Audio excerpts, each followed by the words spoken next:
नमस्कार, आप देख रहे हैं न्यूज़ 24। आपके साथ मैं हूं प्रत्युष खरे।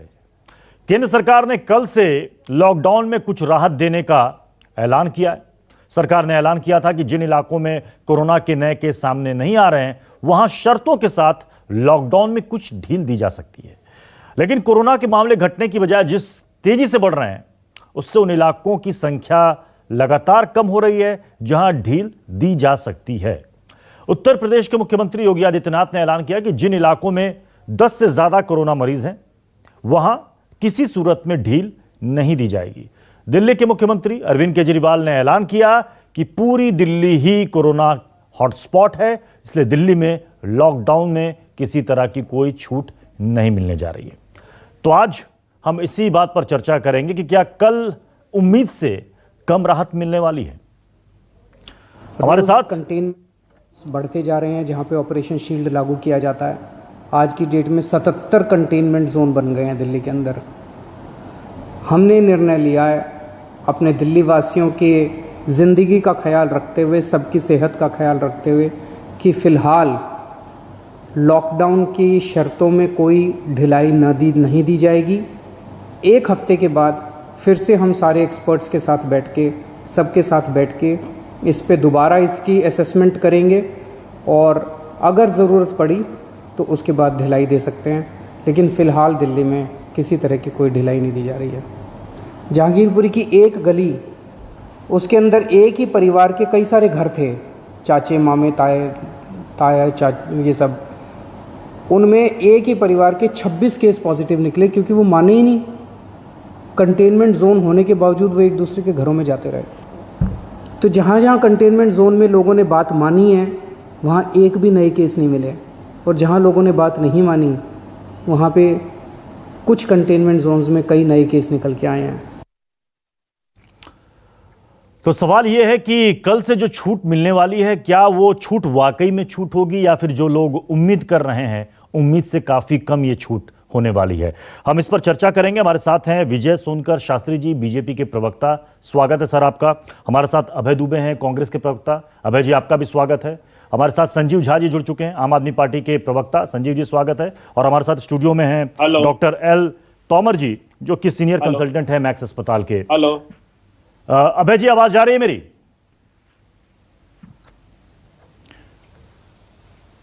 मैं सबसे पहले विजय सोनकर शास्त्री जी आपके पास आ रहा हूं। कल से जो छूट मिलने वाली है कुछ शर्तों के साथ, वो वाकई में छूट होगी या फिर सिर्फ छूट बोलने वाली बात होगी?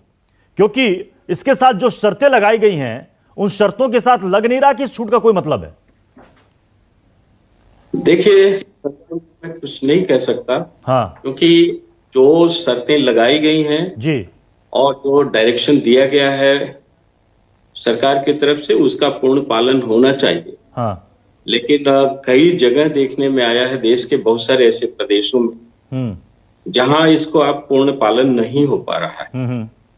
लोगों में इतनी जागरण के बावजूद क्या कारण है कि लोग अभी गंभीर नहीं हो रहे हैं? क्या कारण है कि लोग अभी भी अपनी जिंदगी के साथ खेलने की कोशिश कर रहे हैं? ये समझ से बाहर है। लेकिन ये सच है कि कम से कम देश भर में लगभग 400 के लगभग ऐसे जिले हैं जहां बखूबी इसका पालन किया जा रहा है जी। और वहां विजय सोनकर शास्त्री जी, ये जो छूट मिलने वाली है लोगों को, ये छूट इसलिए भी दी जा रही है कि जो आर्थिक स्थिति है, जो पहिए जाम हो रहे हैं, वो कम से कम चल सके, कंस्ट्रक्शन एरिया में काम होने लगे। जो दिहाड़ी मजदूर हैं, उनकी जो स्थिति खराब है, उनको कम से कम दिहाड़ी मिलने लगे। लेकिन जो शर्तें हैं, अब जैसे एक शर्त है कि कहीं कंस्ट्रक्शन काम होगा तो तमाम मजदूरों को एक ही जगह में रहना होगा। क्या यह संभव हो पाएगा? जो दिहाड़ी मजदूर है, जो पंचर बनाता है या कुछ काम करता है, वो काम कर सकता है, लेकिन जब सड़क पर गाड़ी नहीं होगी, वो मरम्मत क्या करेगा? मजदूरों से कहा जा रहा है कि साहब ठीक है, आप काम पर जा सकते हैं, ना ऑटो चलेगा ना रिक्शा चलेगा, वो जाएंगे किस तरीके से? तो ये इतनी जो सारी शर्तें हैं, ये कैसे आपको लग रहा है फिर ये छूट है? देखिए, हम लोग इस बखूबी इस चीज को समझ सकते हैं। जैसे बड़ी संख्या में, जहाँ बड़ी मात्रा में कंस्ट्रक्शन के कार्य होते हैं, वहाँ आज भी जो मजदूर होते हैं वो लोकल मजदूर कम होते हैं। बल्कि ग्रुप या गैंग के रूप में मजदूर वहां पर काम करते हैं, तो मोस्टली वो लोग आसपास में ही रखे जाते हैं। पर आज जब नियम कानून के तहत इसको एक कानूनी जामा दिया जा रहा है, तो लोगों को थोड़ा सा समझ में नहीं आ रहा है। हकीकत तो ये है कि ये सब बिल्कुल सामान्य बात है, ये किया जा सकता है। रही बात जो अन्य, आप जैसे अन्य क्षेत्र की बात की है, तो वहां थोड़ी कठिनाई जरूर होगी, क्योंकि जब सड़कों पर गाड़ियां ही नहीं चलेंगी तो पंचर वाले, साइकिल रिपेयर वाले, इनका काम कैसे चलेगा। पर सरकार, जहां तक सरकार की बात है, देश की सभी सरकारें, राज्य सरकारें और केंद्र की सरकार संवेदनशीलता के साथ इन सब मुद्दे के ऊपर विचार कर रहे हैं। जी अभय जी, तो नहीं, अभय जी, कल जो छूट मिलने वाली है, कल से जो छूट मिलने वाली है, कई राज्यों में कुछ शर्तों के साथ ये ढील मिलेगी। आपको लग रहा है कि ये ढील, ये छूट, ये सही तरीके से काम करेगी, इससे कुछ फायदा होगा? मैं संजीव जी आपसे पूछना चाह रहा हूं, अरविंद केजरीवाल ने तो साफ साफ मना कर दिया कि दिल्ली में अभी ऐसी सूरत नहीं है कि हम ढील दें, लेकिन उन्होंने एक बात यह कही कि 1 हफ्ते के बाद हम समीक्षा करेंगे। यानी कि यह मान के चले कि दिल्ली में भी 1 हफ्ता इंतजार करना पड़ेगा, समीक्षा के बाद पता चलेगा कि यहां छूट मिलेगी या नहीं। संजीव जी, जैसा आपने देखा, इस तरह से लगातार गिरते जा रहे हैं, आए गए लगभग 76 कंटेनमेंट जोन हमने बनाया था, जिसमें ऑपरेशन शील्ड के जरिए हम लोग डोर टू डोर कर रहे हैं।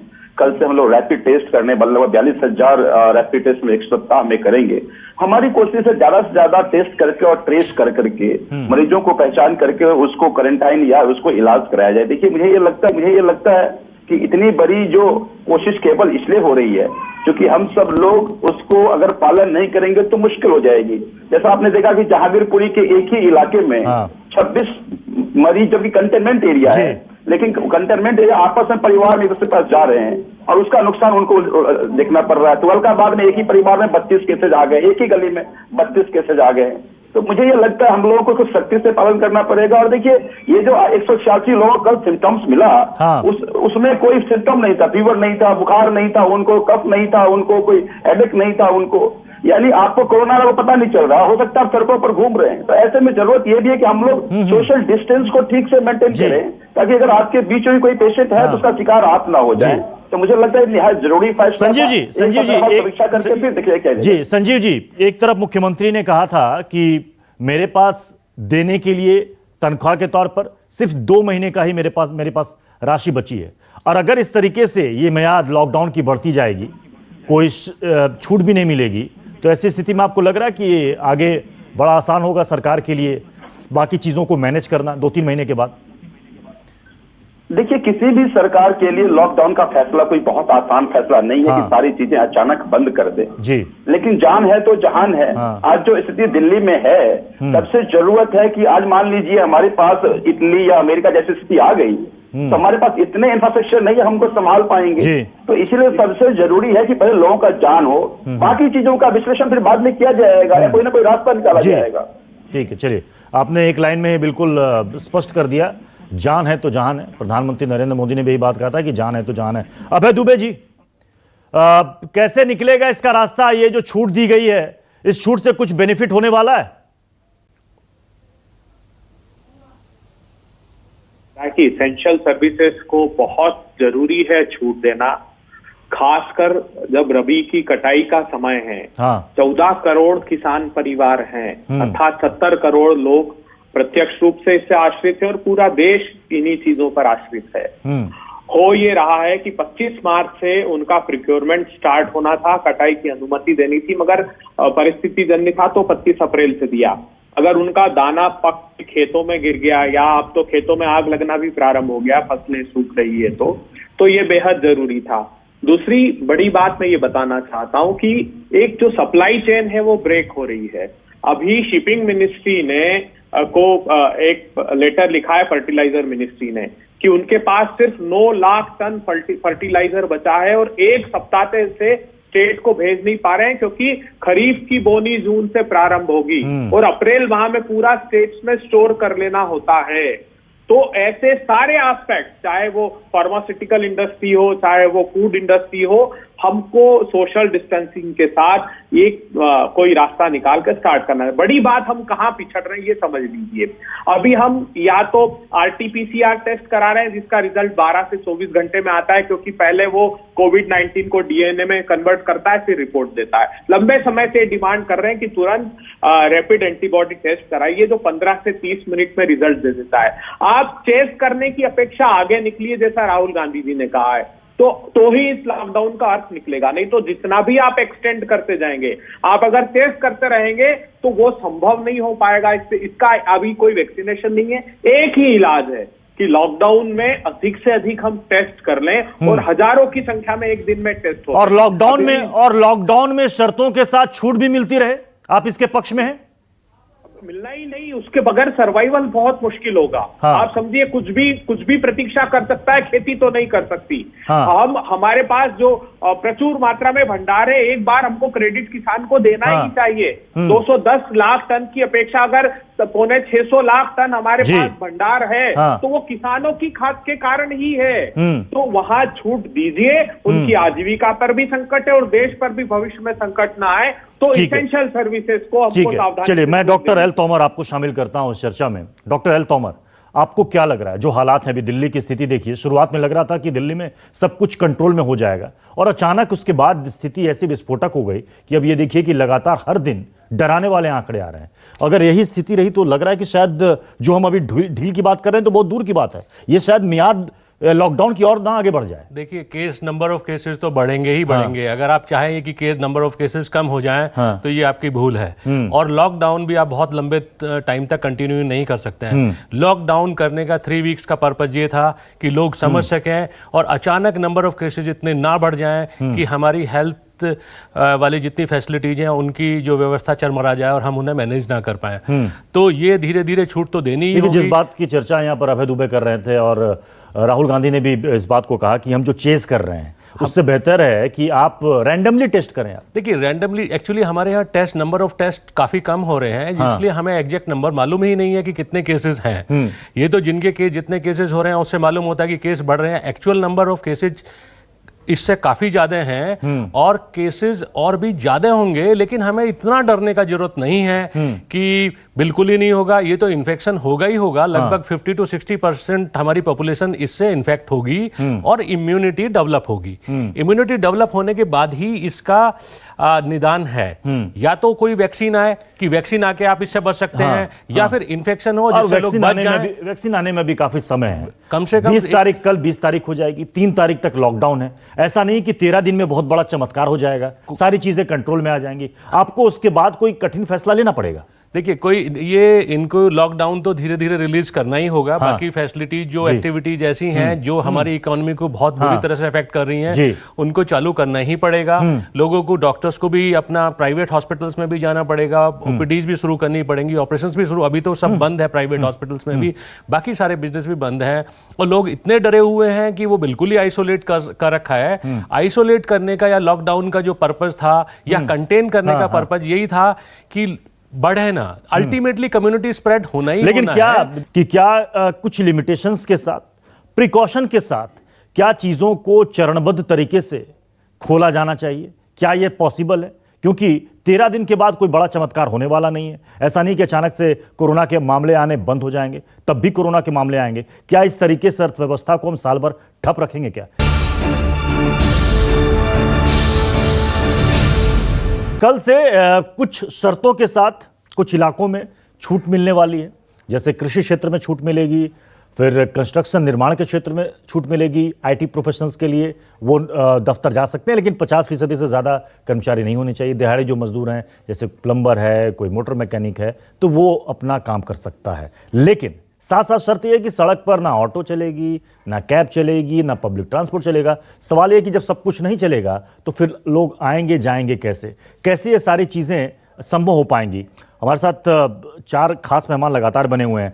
विजय सोनकर शास्त्री जी, अब ऐसा नहीं कि 13 दिन में कुछ बहुत बड़ा परिवर्तन होने वाला है। 3 मई को अचानक से सरकार आके कह देगी कि साहब अब कोरोना का कोई मामला नहीं, लोग अब घरों से निकल सकते हैं। तब भी शायद कुछ रिस्ट्रिक्शन रहेंगे और हो सकता है कि शायद ये मियाद आगे भी बढ़े और ऐसे करते करते 4, 5, 6 महीने निकल जाएंगे। क्या 6 महीने तक पूरी अर्थव्यवस्था इसी तरीके से लॉकडाउन रहेगी क्या? देखिए प्रत्युष जी, सच्चाई तो ये है कि 3 तारीख तक तो नहीं ऐसा होगा। हाँ। लेकिन फिर भी काफी हद तक बहुत सारी चीजें नियंत्रित हो जाएंगी। देखिए, अगर पिछले 21 दिनों का लॉकडाउन अगर प्रधानमंत्री जी ने घोषित नहीं किया होता, ये उनकी दूरदर्शिता थी जी, तो आज जो सिचुएशन है वो नहीं रहता। ऐसे ही अगले जो 3 तारीख तक है, हाँ, इसमें बहुत कुछ नियंत्रित होगा। और मेरे ख्याल से यह सच है कि कुछ क्षेत्रों में, और सच क्या है, ये तो घोषित भी हो चुका है कि किन किन सावधानियों के साथ कुछ खोला जाएगा। खासतौर से एग्रीकल्चर सेक्टर को खोलना बहुत ही आवश्यक है। और इसके ही साथ जो कंस्ट्रक्शन इत्यादि की बात है, तो ये कोई नया प्रैक्टिस नहीं है। वहां पर आने जाने की कोई समस्या ही नहीं हो सकती, बिकॉज जो कॉन्ट्रैक्टर होता है उसकी जिम्मेदारी होती है, और खासतौर से ऐसी आपदा की स्थिति में तो उसको प्रिकॉशन लेना ही है। तो वो खुद अपना सिस्टम बनाएगा कि कैसे मजदूरों को लाएगा, कैसे रखेगा, कैसे खिलाएगा पिलाएगा, कैसे। लेकिन अभय जी, हाँ ठीक है, मैं आपकी बात समझ गया विजय सोनकर शास्त्री जी। अभय जी, क्या ये इतना आसान है क्या? जो ये दिशा निर्देश बनाया गया है, जो बात विजय जी कह रहे हैं, क्या ये इतना आसान है क्या कि कोई कंस्ट्रक्टर, कोई बिल्डर इतना ज्यादा लोड लेगा अपने ऊपर? देखिए, अभी तो एक बहुत बड़ा संकट आजाद भारत के इतिहास में पहली बार आया है कि अविश्वास का वातावरण मजदूरों और छात्रों में बना। तो किसी भी परिस्थिति में उस स्थान पर रुकना नहीं चाहते जो उनका घर नहीं है, क्योंकि उनको लगता है सबसे सुरक्षित स्थान वही है। कल ही की मैं बात बता रहा हूँ, बॉम्बे में मेरे मित्र से बात हुई, उसने कहा कि अनुमति भी देने को तैयार है फैक्ट्री चलाने की, लेकिन हमारे परिवार के अलावा कोई बचा ही नहीं है, वर्कर्स नहीं है, टेक्नीशियंस नहीं है, जो बाहर के लोग थे सब चले गए। ये सच्चाई है जिसका सामना देश को आने वाले समय में करना पड़ेगा। अभी जो डॉक्टर साहब बता रहे थे, मैं उस बात से सहमत हूँ कि ये चाहे वो अमरिंदर सिंह ने पीजीआई दिल्ली के चंडीगढ़ के हवाले से कहा हो कि 50-60% पॉपुलेशन इन्फेक्टेड होगी, या फिर centre for disease dynamic economy जो वॉशिंगटन की रिपोर्ट है वो भी यही कहती है कि हमारे कम से कम 50 से 60% लोगों में ये इन्फेक्शन होगा। लेकिन इससे बहुत डरने की आवश्यकता नहीं है। हमको लंबे समय के लिए, अगर वैक्सीन नहीं निकलता है तो लंबे समय के लिए इन आदतों के साथ जीने की आदत डालनी पड़ेगी। और मुझे लगता है एसेंशियल सर्विसेज तो तुरंत प्रधानमंत्री जी भी चिंतित हैं, सारे राज्यों के मुख्यमंत्री भी इस दिशा में काम कर रहे हैं कि हम कोई रास्ता निकालें ताकि जैसे प्रधानमंत्री जी ने कहा है कि जान भी रहे और जहान भी रहे, तो हमको साइमल्टेनियसली दोनों पे साथ साथ काम करना होगा। और जैसा मैंने कहा कि कम से कम किसानों को तो तुरंत राहत मिलनी ही चाहिए। और हमने उसमें कुछ सुझाव भी दिए हैं प्रधानमंत्री जी को कि आप कम से कम ये करिए कि मनरेगा को उपलब्ध कर दीजिए, ताकि वो स्थानीय स्तर पर मजदूरी का संकट खत्म हो जाए और इनपुट कॉस्ट भी उनकी कम हो जाए। क्योंकि एमएसपी पर खरीदी की प्रक्रिया बहुत धीरे है। मैं आपको बताऊं कि वो 10 से 15% ही खरीदी सामान्य। इन सब चीजों में, लॉकडाउन के दौरान इन सब चीजों में जो असर पड़ा है, कम से कम इसमें तेजी लाने की तुरंत अविलंब आवश्यकता है, क्योंकि लोगों की जरूरत भी उस तरीके से बढ़ रही है। संजीव जी, क्या ऐसा पॉसिबल है? ठीक है, मान लीजिए कि कुछ इलाकों में कोरोना संक्रमित निकल रहे हैं, तो उसको आपको सील करना जरूरी है, लेकिन अगर पुलिस है, पुलिस बहुत अच्छा काम कर रही है, अगर वो उन इलाकों के दुकानों को ठीक है खुला रखे, साथ ही सोशल डिस्टेंसिंग का पालन पूरी सख्ती से करवाए, तो क्या आपको लगता है कि चीजें धीरे धीरे नॉर्मल होंगी? क्योंकि लोगों में, देखिए, लोगों ने प्रैक्टिस डाल ली। जो बात अभय जी कह रहे हैं कि हमें जीना सीखना पड़ेगा इस तरीके से, मुझे लगता है कि आज देश की 99% आबादी सीख गई है जीना। तो सोशल डिस्टेंसिंग तो खुद ब खुद वो पालन कर रहे हैं। अगर चीजें, दुकानें मान लीजिए खोल दी जाए सड़कों पर कि भाई ठीक है, ऑटो रिक्शा भी खोल दिया जाए, लेकिन सवाल है कि फिर ऑटो रिक्शा में 4-4 लोग बैठेंगे, फिर कहां से आएगा सोशल डिस्टेंसिंग? देखिए, मैं मानता हूं कि कई तरह की चुनौतियां हैं, लेकिन मैं बिल्कुल मानता हूं कि अब हमारे इसको जीने में अपनी आदत को ढालना पड़ेगा। कोरोना का जो प्रोटोकॉल है वो हम सबको अब फॉलो करना पड़ेगा। लेकिन ये लॉकडाउन का जो पीरियड है, इसमें हमें 2 काम करना पड़ेगा, जो हम सरकार कर रहे हैं कि ज्यादा से ज्यादा ट्रेसिंग और टेस्टिंग कर लें, ताकि मोटा मोटा पता चल जाए कि हमारे कितने इन्फेक्टेड लोग हैं और किससे ज्यादा इन्फेक्शन है, ताकि उसी हिसाब से आगे रास्ता कुछ बनाया जाए। जी, अच्छा, क्या यह संभव है संजीव जी? इतनी सारी बसें हैं डीटीसी की खड़ी हुई हैं, जब ये कोटा जाकर के बसें 250-300 बसें छात्रों को ला सकती हैं सोशल डिस्टेंसिंग का पालन कराते हुए, तो क्या पब्लिक ट्रांसपोर्ट में ऐसी व्यवस्था नहीं हो सकती कि एक बस में हम कोशिश करें कि 15 या 18 से ज्यादा ना बैठे, बाकी लोग इंतजार करें?